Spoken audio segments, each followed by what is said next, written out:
시리즈 설교를 시작하면서 창세기 1, 2장의 말씀을 통해 결혼과 가정을 창조하신 하나님의 목적은 무엇인지 그 말씀을 나누게 되었습니다. 성경은 결혼과 가정이 개인의 욕구 해결이나 기대감을 해소하기 위해 창조된 것이다 라고 말씀하지 않습니다. 그렇기에 남자가 여자가 자신의 욕구나 기대를 채우기 위해 결혼을 선택하는 그 순간 결혼은 비참하게 되는 것입니다. 그렇다면 성경은 왜 결혼이 창조되었다고 말씀할까요? 하나님은 왜 가정을 창조하신 것일까요? 창세기 1장, 2장의 말씀을 근거로 하여 먼저 하나님은 남자를 창조하신 하나님께서 만드신 에덴 동산에 그 남자를 속하게 하시고 그 에덴을 다스리고 경작하며 지키는 정원사의 역할을 맡기셨다라고 말씀을 나누었습니다. 그런데 아담 혼자 그 정원사의 역할을 감당하는 것이 역부족이었습니다. 아담 혼자서 하나님이 맡기신 사명을 감당하는 것이 버거웠다는 것입니다. 그래서 하나님은 아담 혼자 있는 것이 좋지 않아 보여졌기에 하와를 이끌어서 그와 함께 하나님의 일을 감당하기 위해 여자를 만드시고 가정을 창조하셨습니다. 그들이 한 몸을 이루어서 서로 협력하는 중에 책임 있는 사명을 감당할 수 있도록 가정을 허락하신 것입니다. 물론 미혼자들도 하나님의 사명을 감당할 수 있습니다. 그런데 우리가 결혼을 하여 부부가 되고 가정을 이루면 이제 이들은 영적으로, 지적으로, 육적으로 부부로서 함께 교제하며 연합하면서 하나님의 일을 함께 감당할 수 있게 되는 것입니다. 나아가 하나님은 가정을 이루시고 그들에게 복을 주시되 생육하고 번성하여 땅에 충만하라 라고 말씀하셨습니다. 그들의 후손이 에덴에 충만할 것이다 라고 말씀하면서 부부를 통해 대가족을 이루어 기쁨으로 하나님이 주신 사명을 감당하는 할아버지와 아버지 그리고 손자와 손녀, 아들과 자녀들을 통해 하나님의 사명을 함께 감당할 수 있도록 가정에게 복을 허락하여 주었습니다. 이렇듯 우리는 지난주에 말씀 나눈 것을 통해 하나님이 맡기신 사명을 위해 창조된 것이 바로 사람이다. 그리고 그 일들을 함께 협력하여 하기 위해서 하나님이 만든 것이 바로 가정이다 라고 말씀을 나누었습니다. 우리는 이 원리 위에 우리의 가정에 터를 놓을 때 우리의 가정이 행복할 수 있고 안전할 수 있게 되는 줄로 믿습니다. 이제 우리가 가정이라는 것을 선택할 때에 생각할 때 그 가정은 인간의 욕구나 아내의 욕구나 남편의 기대를 채우기 위해 창조된 것이 가정이 아니라 가정하면 반드시 하나님의 사명에 대하여 생각할 수 있어야 됩니다. 과연 하나님께서 왜 우리 두 사람을 커플이 되게 하신 것일까? 과연 하나님께서 우리 부부를 통하여 이루고자 하시는 일들은 무엇일까라고 반드시 생각할 수 있어야 합니다. 하나님 우리의 부부를 통해 원하시는 것이 무엇입니까? 왜 우리를 커플 되게 하셨습니까? 라고 하나님께 묻고 하나님께 듣는 그 순간 우리는 우리 가정에 가장 중요한 우리 가정에게 있어서 가장 필요한 일들이 무엇입니까? 라고 하나님께 묻는 일이 되는 것입니다. 너희의 가정이 행복해지길 원하느냐? 너희의 부부의 생활이 행복하길 원하니? 자녀 양육에 성공하기를 원하느냐? 그렇다면 하나님이 중심 되시는 가정을 회복하라. 이것이 성경이 말씀하시는 우리 갓패밀리 첫 번째 메시지입니다. 오늘은 두 번째 시간으로 예수가 주인 되신 가정이라는 제목으로 하나님의 말씀의 은혜를 나누고자 합니다. 우리 설교를 시작하면서 우리 옆에 있는 모두가 인사하겠습니다. 예수님이 주인 되시는 가정이 됩시다. 예수님이 주인 되시는 가정이 됩시다. 하와가 하나님의 손에 이끌려서 아담에게로 온 그 순간 가정이 탄생되었습니다. 하나님이 처음 창조하신 가정의 특별한 원리가 창세기 2장 24절에 기록되어 있는데 우리 함께 읽어보도록 하겠습니다. 스크린에 나와 있으니까 함께 읽어보시죠. 하나님이 창조하신 특별한 가정의 원리입니다. 함께 읽습니다. 시작. 이러므로 남자가 부모를 떠나 그의 아내와 합하여 둘이 한 몸을 이룰지어다. 아담과 그의 아내 두 사람이 벌거벗었으나 부끄러워하지 아니하니라. 아멘. 하나님이 처음 창조하신 가정의 특징이었습니다. 이 말씀은 첫 번째, 가정이란 부모의 영향력에서 독립하여 주체적인 인격체로서 살아가게 되는 독립체이다.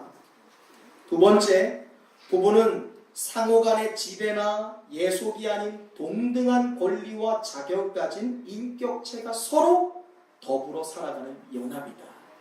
그리고 마지막 세 번째, 남자와 여자라는 각각의 두 인격이 사랑을 근거로 하여 한 몸을 이루는 완전한 결합, 그것이 가정이다라고 성경은 말씀하는 것입니다. 여러분, 결혼은요 하나가 되는 것입니다. 아멘이시죠? 1 더하기 1이 2가 아니라 1 더하기 1이 1이 되는, 이것을 가리켜 결혼은 합일, 새로운 하나가 되는 것이다 라고 이야기할 수 있습니다. 또한 가정은 각각 다른 길을 가는 것이 아니라 다른 길을 가던 두 사람이, 여자와 남자가 만나 이제는 같은 길, 공통 분모를 가진 사람들로 바뀌는 것이 바로 가정입니다. 이렇듯 하나님이 창조하신 결혼은요 처음 시작부터 완전한 공동체였어요. 마치 성부, 성자, 성령 삼위의 인격을 가지신 분이 세 분이시지만 한 분이듯이, 그런 하나님의 형상을 담아 창조된 인간, 그리고 그 인간의 완전한 결합을 상징하는 이 가정은 삼위일체 되신 하나님의 실체를 이 땅에 나타내 보여주는 거룩한 성소로서 존재하게 되는 거예요. 그러니까 부부가 연합을 이루고 하나가 되어서 부부가 합일, 한 몸이 되는 것을 보면 사람들은 그 가정을 통해 하나님께서 한 분이시구나 라는 것을 보게 된다는 것입니다. 이는 내 뼈 중에 뼈요 살 중에 살이다 라고 고백했던 아담의 이야기처럼 가정은 완벽한 연합을 이루는 몸 그 자체입니다. 하나님은 아담에게 하와를 이끌어 오시고는 그들이 연합하여 한 몸이 되는 것을 보시고 또한 It was very good, 굉장히 좋아하셨어요. 또한 성경은 가정을 이룬 아담과 하와가 그들의 관계를 설명하면서 그들이 서로 벌거벗은 상태였지만 전혀 부끄러움을 느끼지 않았다라고 말씀하고 있습니다. 우리는 그들에게서 서로를 향한 100%의 신뢰감을 느낄 수 있습니다. 서로를 향한 100%의 순결함을 가지고 있습니다. 태초 가정에는 부끄러움이라는 것이 존재하지 않았습니다. 태초 가정에는 수치심이라는 것이 없었습니다. 태초 가정에는 약점도 없었고 흠도 없었어요. 당신이 나고 내가 당신입니다라는 한 몸의 철학, 완벽한 연합만 존재했습니다. 물론 그들이 뱀의 유혹에 넘어가 하나님이 금지하신 선악과를 불순종하여 따먹어 그들이 죄에 범하게 돼서 그들이 타락하게 되기 전까지만 말이에요. 오늘날 많은 사람들이 이 창세기 3장의 말씀을 읽을 때 의구심을 갖는 것을 보게 됩니다. 하나님은 하와가 선악과를 따먹을 줄 알고 계셨으면서 왜 선악과를 만드셨을까? 선악과를 만들지 않았으면 될 일을 굳이 왜 선악과를 만드셔서 인간으로 하여금 범죄하게 하셨고 타락하게 만드셨을까? 인간이 죄를 짓게 된 이유가 결국 선악과를 만드신 하나님 때문이 아닌가라는 의문을 많은 사람들이 제기합니다. 저도 어린 시절에 제 지혜가 부족하여 무지할 때 그런 질문을 했습니다. 하나님이 선악과를 만들지 않았으면 인간이 타락할 일도 없었을 텐데 왜 하나님은 타락할 줄 알면서도 굳이 선악과를 만드셨을까? 그런데 제가 시간이 지나면서 하나님이 어떠한 분이신지를 알게 되고 무엇보다 예수 그리스도의 십자가 은혜를 가슴 깊이 체험한 후에 무지한 저의 모습과 인간의 한계를 보게 되었습니다. 죄로 가득한 모순덩어리인 나의 실체를 접하게 난 후 내가 했던 질문이 얼마나 무지하고 얼마나 모순되는 우문이었다는 것을 발견하게 되었습니다. 여러분, 하나님은 인간을 만드실 때 인간을 짜놓은 공식 아래서 움직이는 로봇으로 제작하기를 원하시지 않았어요. 하나님은 자기가 마음대로 조종할 수 있는 로봇이나 자기의 기쁨과 또 자기의 어떤 뜻을 위해서 마음대로 조종하는 애완동물로 사람을 만드신 것이 아닙니다. 만약에 하나님이 조종을 받아서 움직이는 로봇이나 애완동물을 만드신 거라면 성경에 인간을 창조하실 때 하나님의 형상대로 창조되었다라는 단어는 기록되지 않았을 거예요. 그러나 성경은 오히려 하나님께서 인간을 만드실 때 당신의 온전하고 완벽한 형상대로 자유의지를 가진 존재로서 인간을 만드셨다. 하나님이 만드신 것은 로봇가 아니라 인격체였다라고 말씀합니다. 하나님은 사람 스스로가 자유의지를 가진 인격체가 되기를 바라셨습니다. 그리고 주체적인 자유의지를 가진 인격체로서 하나님을 기뻐하고 그분이 맡기신 일들을 자유의지를 통해 자발적으로 순종하고자 원하셨어요. 그래서 하나님을 닮은 존재로서 인간을 만드셨어요. 우리는 매년 여름이 보면 이런 저런 뉴스를 통해 안타까운 소식을 듣게 되는 경우가 있습니다. 이곳은 수심이 깊은 곳으로서 절대 수영을 금지합니다. 그런데 이런 표지판이 분명히 세워져 있음에도 불구하고 철없는 학생들이 그곳에 물로 뛰어듭니다. 수영을 하다가 결국 물에 빠져서 변사체로 발견되었다라는 뉴스를 매년 여름에 우리가 접합니다. 만약 위와 같은 논리였다면 학생들이 거기 들어가서 물에 빠져서 죽을 것을 알면서도 하나님이 왜 물을 만드셨습니까? 라고 물어야 돼요. 그런데 이 논리에 수긍할 사람은 없죠. 안타깝지만 수영 금지라고 했음에도 불구하고 자율적인 의지와 판단으로 물에 들어간 그 학생들이 100% 실수한 거고 100% 잘못한 거예요. 안타까운 죽음이라 할지라도 그들의 죽음의 책임을 물에 물을 수 없고 물을 만드신 하나님께 물을 수 없는 것이죠. 문제는 우리 주변에서 이러한 일들이 비일비재하다는 것. 그렇다면 문제는 자발적 순종의 모습을 위하여 선악과를 따먹지 말라고 경고하신 하나님께 있는 것이 아닌 것을 우리는 깨닫게 됩니다. 뱀의 유혹에 넘어가서 불순종하여 선악과를 따먹은 인간에게 근본적 문제가 있는 거예요. 사자 우리에 들어가지 마십시오. 그런데 굳이 사자 우리에 들어가서 사자의 밥이 된 사람들이 있다는 것이죠.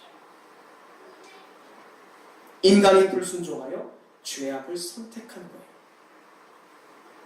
자, 인간이 뱀의 유혹에 넘어갑니다. 하나님이 금하신 일들에 대하여 불순종한 결과 인간에게는 굉장히 많은 문제들이 발생하기 시작합니다. 먼저는 하나님과 인간의 관계가 완전하게 깨어졌습니다. 하나님과 인간의 신뢰의 관계가 깨어진 거예요.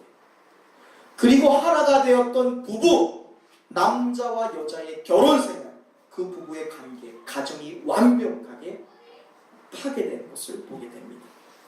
창세기 3장 1장에 보면 하나님을 거스렀다가 땅으로 쫓겨난 이 사단이 창조의 완성이었던 사람을 타락시키기 위해서 위한 시도를 감행하는 것을 보게 됩니다.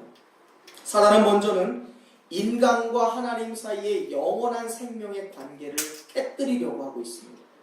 나아가 삼위일체 하나님의 완전한 결합을 상징하는 이 땅의 하나님의 결합을 상징하는 성소인 가정을 무너뜨리려고 하고 있어요. 그 영특한 뱀을 사용해서 여자를 유혹하려 합니다. 그때 사단의 유혹에 하와가 이런 말을 하죠. 2절 말씀인데 모든 동산의 나무의 열매를 우리가 먹을 수 있으나 그러나 중앙동산에 있는 나무의 열매는 모하지도 말고요 먹지도 말고 만지지도 말라 하셨습니다. 왜요? 이로써 죽을까 하노라 하셨습니다. 3절에 보면 죽을까 하노라라는 단어가 나옵니다. 이것은 우리가 너의 유혹을 받아서 불순종하는 그 순간에 인간이 필경 흙으로 돌아가는 운명으로서 육체적인 죽음을 맞을 것은 분명하지만 그것보다 먼저 하나님과의 영원한 생명의 관계가 끊어짐으로 에덴에서 쫓겨날 뿐만이 아니라 지옥 형벌을 맞이하는 영적인 죽음을 맞이하게 될 것이다 라는 의미로서 하와가 지금 고백하고 있는 거예요.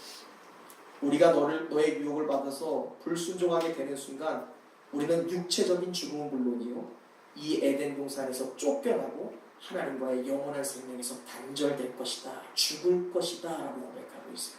분명히 알고 있었어요. 그러나 재차 뱀이 유혹합니다. 4절에 아니야. 너희는 절대 죽지 않아. 그리고 5절에 너희가 그것을 먹는 순간 오히려 너희의 눈이 밝아져서 하나님처럼 될 것이다. 너희가 주인 될 수 있다는 말이에요. 하나님 자리에 가 있을 수 있다는 거예요. 하나님이 주인이 아니라 네가 너의 인생의 주인이 되어야 된다라는 유혹이었어요. 내 인생의 주인은 하나님이 아니라 자유의지를 가진 네가 너의 인생의 주인이 되어야 돼라는 유혹입니다. 너희의 가정의 주인은 하나님이 아니라 가정의 경제권을 가지고 있는 남편이나 생사성을 가지고 있는 아내가 되어야 된다라는 달콤한 유혹이었어요. 하와가 사탄의 그 말을 들으니 정말 그럴듯해 보입니다.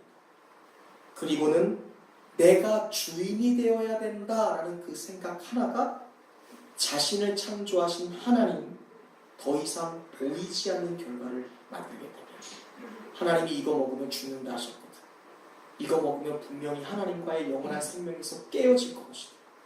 그런데 내가 주인이 될 수 있어? 라고 하니까 더 이상 하나님의 말씀이 들리지도 않고 보이지도 않아요. 그리고 하나님이 틀렸어 라는 결론에 다다르게 됩니다. 그것이 바로 6절 말씀인데 한번 읽어보시죠. 6절입니다. 시작. 여자가 그 나무를 본즉 먹음직도 하고 보암직도 하고 지혜롭게 하는 산스럽기도 한 나무인지라. 여자가 그 열매를 따먹고 자기와 함께 있는 남편에게도 주매 그도 먹은지라. 최초의 가정을 이루었던 남녀 인간이 사단의 유혹을 받았습니다. 그리고 하나님께 불순종하여 죄를 지긴 그 결과 세상 가운데 저주가 임했습니다. 7절 말씀에 이에 그들의 눈이 밝아졌고 자기들이 벗은 줄 알게 되었다라고 말씀해요. 여기서 이 눈이라는 단어는 히브리어로 이 아인이라는 단어입니다. 외관, 공개, 평가하다라는 뜻이에요. 외양, 눈이 밝아졌다는 것은 평가하게 되었다, 공개되었다라는 말입니다. 그리고 벗었다라는 말은 히브리어로 에롬이라는 단어인데 이 에롬은 아람이라는 단어의 파생어예요. 아람하면 간사하다, 교활하다라는 뜻입니다. 그러니까 그들의 눈이 밝아져서 벗은 줄 알았다라는 말은 어떤 말입니까? 자신들이 얼마나 교활하고 자신들이 얼마나 간사한지 그 간사함과 교활함이 겉으로 드러나고 공개되는 것을 느끼게 되었다는 거예요. 내가 얼마나 양심이 더러운 사람인지, 내가 행하는 것이 얼마나 추악하고 내가 말하는 것이 얼마나 악한 것인지를 느끼게 된 거예요. 인류가 처음으로. 여러분 그런 거 느껴본 적 없습니까? 내 안에 이렇게 어떻게 파괴적인 감성이 있지? 내 안에 어떻게 이렇게 불합리하고 이렇게 저주가스럽고 끔찍한 단어가 내 머릿속에 있는 것을 우리가 느끼고 섬든 때가 있어요. 지금 아담과 하와가 그것을 느낍니다. 처음 내가 얼마나 교활한지 내가 얼마나 간사한지 그게 내 몸 밖으로 드러나는 것을 본 거예요. 그리고 그 순간에 인간은 자기의 죄악을 숨기기 위해 나무잎을 엮고 끊임없이 죄를 감추고자 하는 존재가 되었습니다. 그래서 인간은 죄를 감추고자 하는 거예요. 자기의 흠을 드러내지 않으려고 하는 거예요. 한편 창세기 3장의 문제는 단순히 아담과 하와가 하나님께 불순종한 것뿐만이 아니라 그들이 선택한 죄의 결과로 사단이 하나님이 만드신 우주의 질서를 뒤집어 놓은 것에 있어요. 아담은 사랑으로 하와를 순종으로 이끌었어야 합니다. 하나님이 주신 사랑으로 자신의 아내를 돌봤어야 됐습니다. 반면에 하와는 남편인 아담에게 100%의 신뢰감을 갖고 그게 인도하는 대로 순종했어야 돼요. 그리하여 그들이 하나가 된 마음으로 반항하고 유혹하는 뱀을 대적했어요. 그런데 하와는 아담의 말이 아니라 뱀의 말을 믿었죠. 그리고 아담은 하나님의 말이 아니라 뱀에게 유혹받은 하와의 말을 믿고 하나님을 배신해버렸어요. 하나님에게서 인간에게서 그 다음 인간으로 전해져야 될 질서가 무너지기 시작합니다. 정원사로서의 사명을 받은 그들이 사단의 유혹을 받습니다. 그 순간 하나님이 아닌 자신의 삶의 주인이 되기 위하여 선악과를 잡아서 자신의 입에 물은 그 순간 그들은 정원사가 아니라 파괴자가 되기 시작합니다. 하나님의 질서를 무너뜨리고 하나님과의 관계를 파괴하는 파괴자가 됩니다. 그리고 잃어버린 동시에 인류에게 씻을 수 없는 문제를 양산하게 됩니다. 그 문제는 먼저는 하나님과의 생명의 관계가 끊어진 것이고, 나아가 아담과 하와가 불순종하여 죄를 짓게 된 그 문제, 하나님께서 창조하셨던 완전한 결합이자 완전한 연합인 가정이 철저하게 파괴되는 그 결과를 맞이하게 됩니다. 인간이 불순종해서 죄를 지은 결과 첫 번째가 바로 8절부터 10절 말씀에 나와 있습니다. 인간이 불순종하여 만들어진 죄의 결과. 8절부터 10절 말씀 스크린에 나와 있습니다. 같이 읽겠습니다. 시작. 그들이 그날 바람이 불 때 동산에 거니시는 여호와 하나님의 소리를 듣고 아담과 그의 아내가 여호와 하나님의 낯을 피하여 동산 나무 사이에 숨은지라. 여호와 하나님이 아담을 부르시며 그에게 이르시되 네가 어디에 있느냐. 이르시되 내가 동산에서 하나님의 소리를 듣고 내가 벗었으므로 두려워하여 숨었나이다. 아담과 하와가 불순종하여 죄를 지은 그 순간, 아니 그 이전에 하나님은 인간에게 있어서 기쁨 자체셨어요. 아담과 하와가 불순종하여 죄를 짓기 이전에 인간에게 있어서 하나님은 영원한 안식처셨어요. 보호자셨어요. 인간에게 하나님은 영원한 동반자입니다. 인간이 불순종하여 죄를 지은 결과 하나님의 낯을 피하는 존재가 되었다. 하나님을 더 이상 보호자로 느끼지도 않고 동역자로 느끼지도 않고 하나님을 안식처로 여기지 않게 되었다. 그러니까 사람들은 끊임없이 안식처를 찾아 떠돌아다니게 되어 있어요. 끊임없이 자신의 보호자를 찾는 것입니다. 끊임없이 유토피아를 찾는 거예요. 채워지지 않는 유토피아, 채워지지 않는 안식처를 끊임없이 찾게 되어 있어요. 하나님의 낯을 피하게 되었습니다. 하나님의 소리를 듣고 기뻐하는 자가 아니라 하나님의 소리를 듣고 두려워하는 존재가 되었습니다. 하나님의 소리를 피하는 사람들이 되었어요. 하나님께로부터 사명을 얻기보다는 끊임없이 숨고자 하는 존재가 되었다라고 성경은 분명히 말씀하고 있습니다. 로마서 5장 12절은 말씀합니다. 그러므로 한 사람으로 말미암아 죄가 세상에 들어오고 죄로 말미암아 사망이 들어왔나니 이와 같이 모든 사람이 죄를 지었으므로 사망이 모든 사람에게 이르렀느니라. 태초 인류가 죄를 지은 결과 그 죄의 뿌리로 인하여 아담과 하로부터 시작된 모든 인류는 하나님의 영원한 생명으로부터 끊어졌고 모든 사람에게 사망이 들어오게 됩니다. 나아가 하나님이 창조하신 완벽한 하나의 몸이고 완벽한 신뢰의 연합이었던 가정과 부부가 철저하게 깨어지는 그런 저주가 발생하게 됩니다.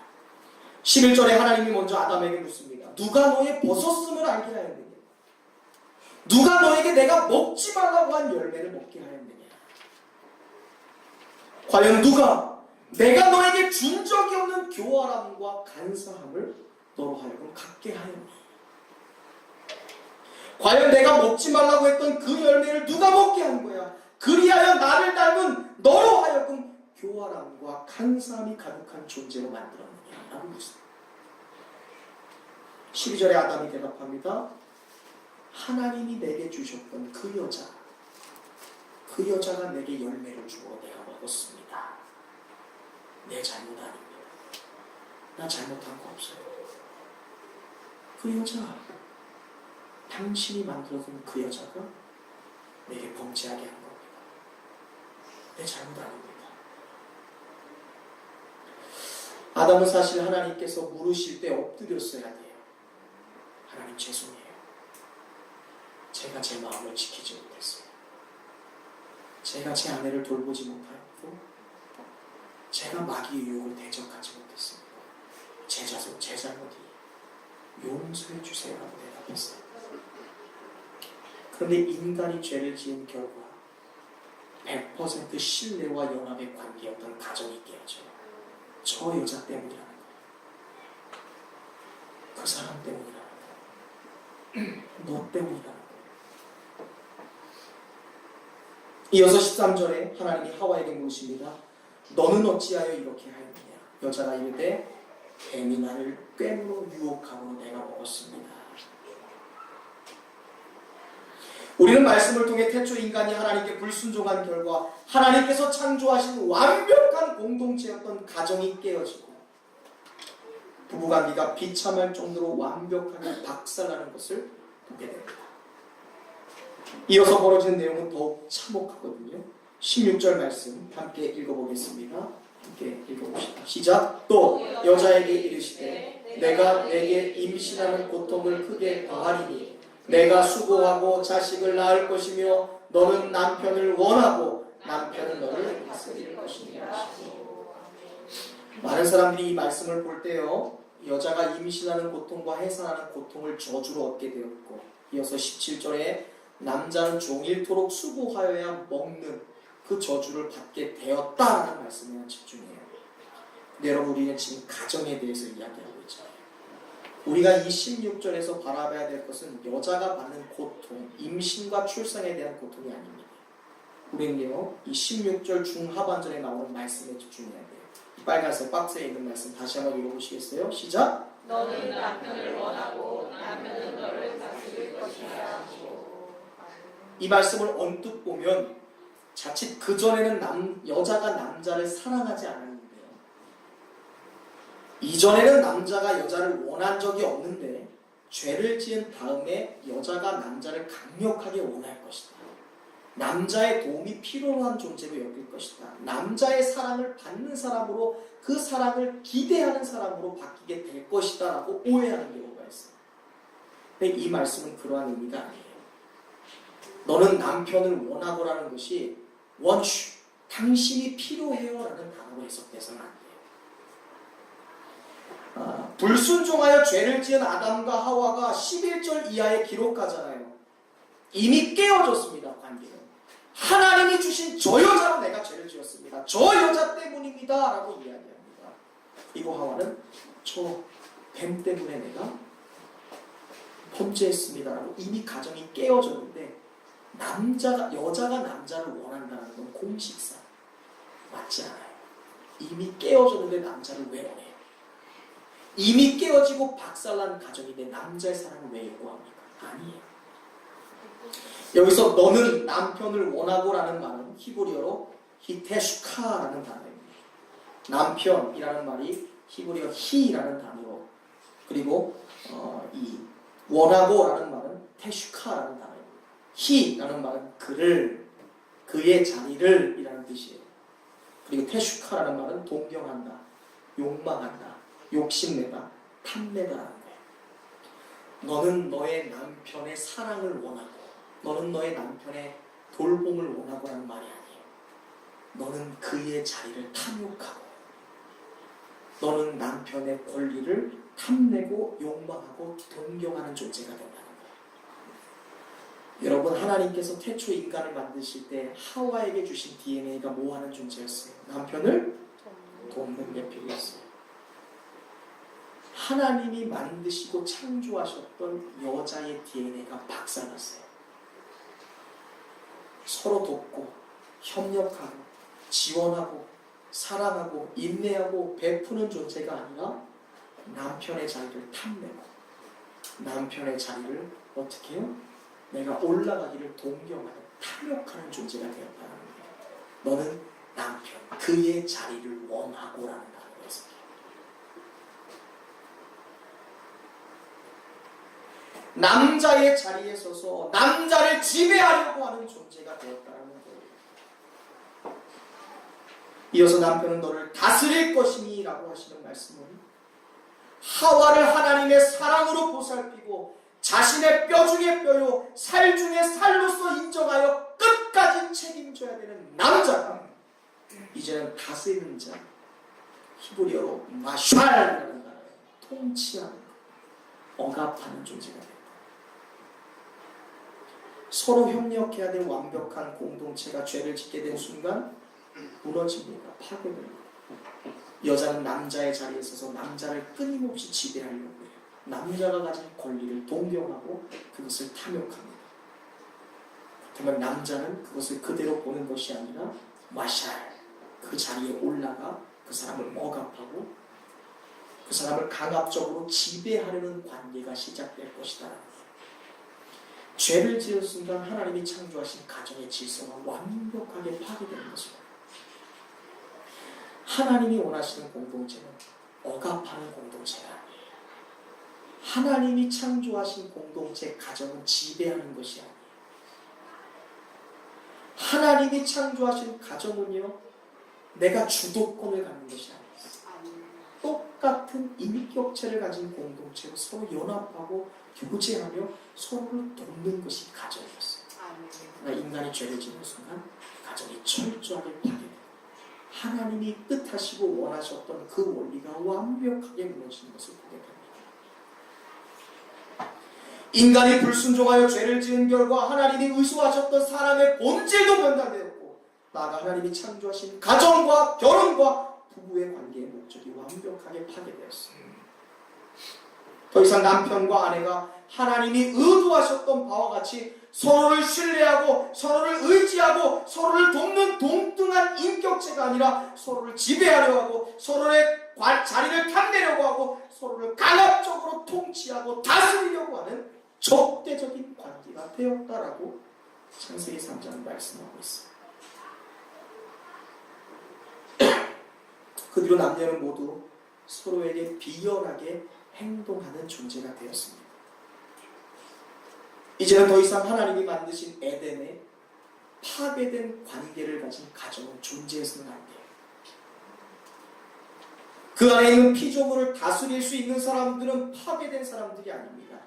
사명자, 정원사여야 되는데 그들이 파괴자가 되었기 때문에 에덴에 거할 수 없게 되었어요. 인간은 타락해서 하나님의 에덴을 통치할 권한을 잊어버립니다. 정복할 수도 없게 되었어요. 그래서 하나님께서 태초 인류에게 땅에 충만하라, 정복하라, 다스리라, 번영하라 이런 5가지의 명령을 주셨지만 타락한 인간에게는 정복하고 다스리는 명령이 빠져요. 생육하고 번성하여 충만하여라 라는 명령만 있습니다. 죄를 지은 결과 에덴을 다스릴 수도 없고요. 에덴을 정복할 수도 없어요. 아담이 처음 에덴에서 아마 사자와 뛰어놀았을 거예요. 사자도 아담을 잡아먹으려 하지 않고 아담도 사자를 겁내지 않았을 거예요. 그러나 우리는 사자를 보면 다스리지도 못하고 정복하지 못하는 존재가 된 거예요. 두려움을 느끼는 존재가 된 거예요. 죄를 지을 순간 두려움을 얻게 되고 죄를 지을 순간 정복할 수 없게 되었으니 에덴에서 존재할 수 없게 됩니다. 공의의 하나님은 파괴된 파괴자가 하나님의 에덴에서 거할 수 없게 되었다고 말씀합니다.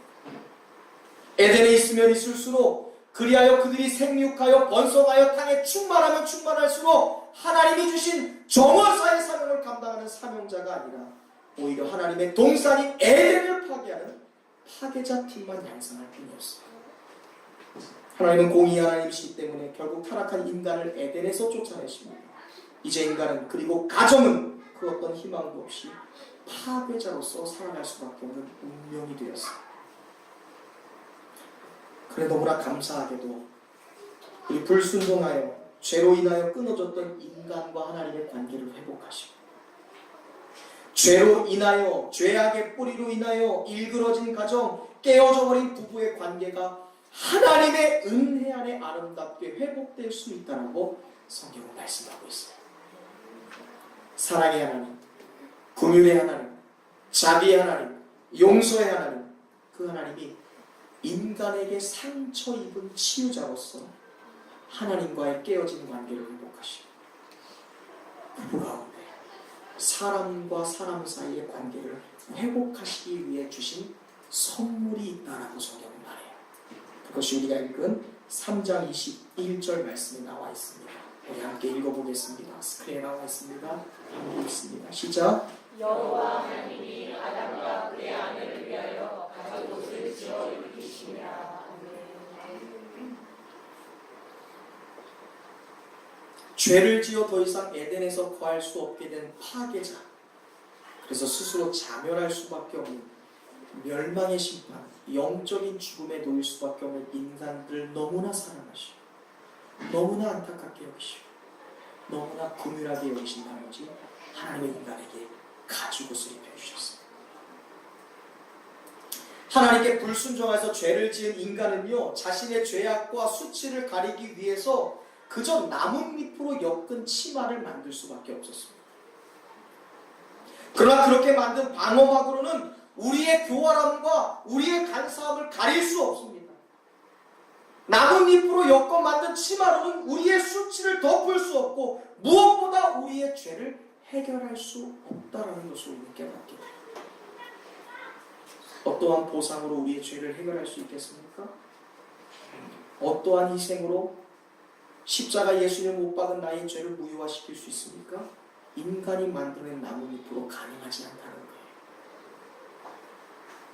그러나 하나님은 이러한 인간의 문제를 해결하기 위해 그들에게 가죽옷을 입혔어요. 깨어진 부부의 관계를 해결하시기 위해, 파괴된 가정을 회복시키기 위해 가죽옷을 주신 거예요. 이 가죽옷을 만들기 위해서는요, 분명 죄 없는 동물의 희생이 필요했을 거예요. 하나님이 직접 가죽옷을 만들기 위해 죄 없는 에덴 동산에서의 동물 하나를 찢으셨어야 돼요. 그리고 그 동물이 찢겨짐으로 인간을 덮을 가죽옷을 만들기 위해 분명히 피 흘림이 있었어야 돼요. 하나님께서 죄를 지어 깨어져 버린 가정과 부부, 그리고 인간을 위해 친히 짐승을 찢어 만들어주신 이 가죽옷은 오늘날 우리 모든 인류의 죄의 문제를 해결하기 위해 이 땅에 오신 속죄물의 어린 양 되신 예수 그리스도를 예표합니다. 하나님은 이 첫 인류가 타락한 그 순간, 에덴에서 쫓겨난 그 순간 처음부터 예수 그리스도 가죽옷을 우리에게 입혀주실 것을 작정하셨습니다. 하나님은 먼저는 죄로 인해 깨어졌던 하나님과 인간의 관계, 그리고 변질되어 버린 남자와 여자의 정체성, 창조의 목적, 그리고 파괴된 가정과 부부의 사이의 관계를 완벽하게 해결하기 위해 인간의 방법이 아닌 하나님의 방법, 그 아들 예수 그리스도를 친히 찢으시고 피 흘리게 하시고 모든 문제를 해결할 대안인 가죽옷을 인류에게 허락하셨어요. 이로써 우리는 아담과 하와의 원죄 이후로 끊임없이 파괴자를 양산할 수밖에 없는 가정을 향하여 남자와 여자가 예수 그리스도 안에 있는 십자가의 구원에 똑같이 동참할 때에 남편과 아내가 십자가의 구원의 은혜를 경험하여 그 구원의 은혜로 다시 하나가 되는 존재로서 깨어진 관계, 파괴된 관계를 회복하게 될 때, 그리하여 창세전부터 마땅히 고백해야 될 당신이 나고 내가 당신입니다. 당신 내 뼈 중에 뼈요 내 살 중에 살입니다. 마땅히 행했어야 될 그 사랑의 고백을 십자가를 통과할 때 비로소 서로에게 할 수 있게 되는 거예요. 그러므로 사랑하는 성도 여러분, 이제 우리는 결혼을 통해 하나님을 섬겨야 합니다 라는 말로는 부족하다라는 것을 깨닫게 됩니다. 우리의 가정이 태초 하나님이 주셨던 거룩한 정원사로서의 사명을 감당하기 위해서 무엇보다 남편이 먼저 십자가의 은혜를 통과해야 됩니다. 하나님이 주신 사명을 우리가 준행하는 정원사로서 우리가 회복되기 위해선 아내가 먼저 예수 그리스도라는 가죽옷을 입어 그 십자가의 은혜를 통과할 때 우리는 반드시 깨어졌던 가정, 깨어졌던 결혼, 깨어졌던 부부와 하나님과의 관계로 회복될 줄로 믿습니다. 아멘. 예수 그리스도를 통해 하나님과 먼저 화목해지지 않는 한, 예수 그리스도의 십자가의 은혜를 통해, 십자가의 구속의 은총을 통해 죄로 인하여 깨어졌던 하나님과의 관계가 다시 이어지지 않는 이상, 아담과 하와의 눈을 멀어 하나님을 끊임없이 불순종하게 했던 그 사단 마귀의 유혹에 우리는 끊임없이 노출되어 이리로 저리로 끌려다닐 수밖에 없는 파괴자로서 살아갈 수밖에 없어요.